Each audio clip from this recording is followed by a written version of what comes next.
So can you tell me, when a class is set up where you feel like it's to fail, what's maybe one thing a professor could do differently to change that sort of experience? That's a good question, because I've had that feeling before. And I think the biggest thing for a professor is to relate to students and say, I know this is a really hard class. I had to go through this too when I was an undergrad. And then explain why this is important for our future. Because I know one of my professors did that this year, because I was not excited about the class. I thought I was checking it off. And he explained, this is why you need this information, and this is how it's going to help you later on. And so that made me more invested in the class. I think the biggest thing is make sure that even if they are frustrated with how the class is going or something outside, that doesn't come across to the students. And I know, I'm not saying like they don't have the ability to be frustrated, but a lot of times if a professor feels frustrated with something even external to school and courses in general, the student may feel it's directed towards them. And that is definitely, in my opinion, the number one way to make me not want to go to office hours or go ask questions, because I don't feel like I'm welcome. So there are a couple of things I think an instructor can do. First thing first, I believe, we strongly believe in equality, right? But people tend to forget equity. So they tend to treat every student the same way, which is fine, it's okay. But at the same time, some students may encounter, as you're mentioning, challenges. So what I can say is like, as an instructor, it would be better for them to focus on the student's experience, like individual students' experience. So by micromanaging, I call it micromanaging, like having a word with the students, asking them what's going on, because I just realized that a lot of things are going on. So some students do not speak out. But it's like she's teaching her own thing. The book says another thing. And then there's like the homework is on something completely different to it. I mean, dedicating time, is a good thing. It's good to work hard. But there are the other classes that you're trying to learn. And it doesn't help when the three mediums of learning don't converge. Okay. So in that particular area, what she could do, she could say, okay, the book says this, so maybe I can focus on one particular thing in the book, or at the very least I can say, hey, this is what's in the book, and this is how it connects with all these other things. On average, how many hours would you say you work on homework a day? A day, I would say at least 3 hours a day. I am doing school only on a low day, 8 to 9 hours with classes. So, but on a big day, so like tests, if I had a test this week, which I had a quiz this morning, so I did about a 12-hour day yesterday. But if I have a test, then I am putting in 13-hour days usually. 4 or 5-ish. Okay, 4 or 5 hours a and day. Now that's homework. That's also like if there's a test coming up. Sure. That's also part of that. That would depend on the semester. I typically also take 5 classes a semester. But typically I would say I'd spend at least 3 hours.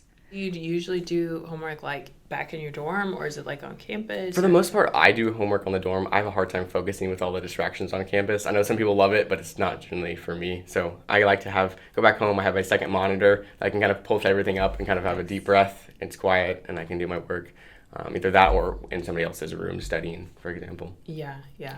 And then towards the early evening, late evening, around 7 o'clock, that's when most of the clubs and organizations, extracurriculars meet. So like 4 times a week, I'll have stuff at 7. Oftentimes, I'm carpooling, so I normally take a couple of people to things, whether that's hall government in UCHA, or that is something with CCF or Catalyst. I'll head to Green Tree Christian Church on Thursdays every time, and I drive 1 or 2 people there. And so oftentimes I'm going from there, an hour, 2 hours later, getting back 9:30, 10 o'clock. And grinding out a couple hours of homework before I go to bed and repeat the process. So you're usually going to bed like midnight? Midnight, 1, yeah. And you've gone through all the levels of academia almost. And so how does it compare, like PhD level of busy versus undergrad versus grad? It depends. It depends. The challenges Okay. are just different. Different. I don't know. My own experience in undergrad, I think there's two style. If I have to compare the U.S. style and other countries' style, like Europe mostly. So what they do in the U.S., you start slow. No, you start slow. Yes, you start slow, and no, you start hard and you relax a little bit later. And the other side, it's the opposite. Oh, interesting. Yes, it's very tough. Freshman year, it's very, very tough. The first 2 years are very difficult. So now, if I have to compare undergrad, the last 2 years for me were tough. Like in terms of schedule, there was no time. It's equally challenging. I think I Okay. cannot say this one is above that Sure. because it's equally. Remember, some different. students take 18 credit hours, some Right. 21. Yeah. That's super busy. Yeah. That's having no life almost. you're right. Yeah. And here also the pressure of having a paper at the end of each semester, Yeah. getting a result, TAing, you need to ensure that everything is well done for the Right. student. I think some instructors don't, I would say, don't care about what you have to do beside his class. When it comes to giving homeworks, they would, especially like during break, like last break, I had at least 3 or 4 major homeworks from all the classes that I had, and that was very difficult. So, instructor, some of them, I mean, I'm pretty sure most of them understand, but some just don't, and they want you to get their work done at a time limit, and that's challenging for students. I really think that for the most part, at least of the professors I've had, they do have a very good understanding of the fact that school is not our only priority. It is our probably highest priority at the moment, but it's not our only priority. So I feel like most of the time classes balance that fairly well. And for the ones that don't, I feel like professors may not always realize that we're not just students. I also work on campus as a tutor. I work with my family, with some rescue groups. I try to help out around my parents' house, especially with them moving.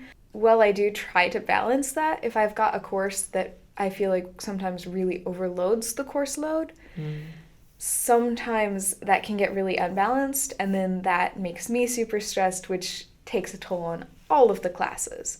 So I think it's really important to understand that students may not be able to spend all their time working on these projects. And I get that we have to balance those things, and it's very, very important. But there's a lot of learning to be done off campus that's not within the classroom. And I think that shouldn't be prioritized, but it should definitely be available. You shouldn't load students up so much that they can't take those opportunities, because they're not only good learning experiences, but they're also breaks from traditional classes, which is really, really nice to have something just to break up the day, just to lower stress levels, stuff like that.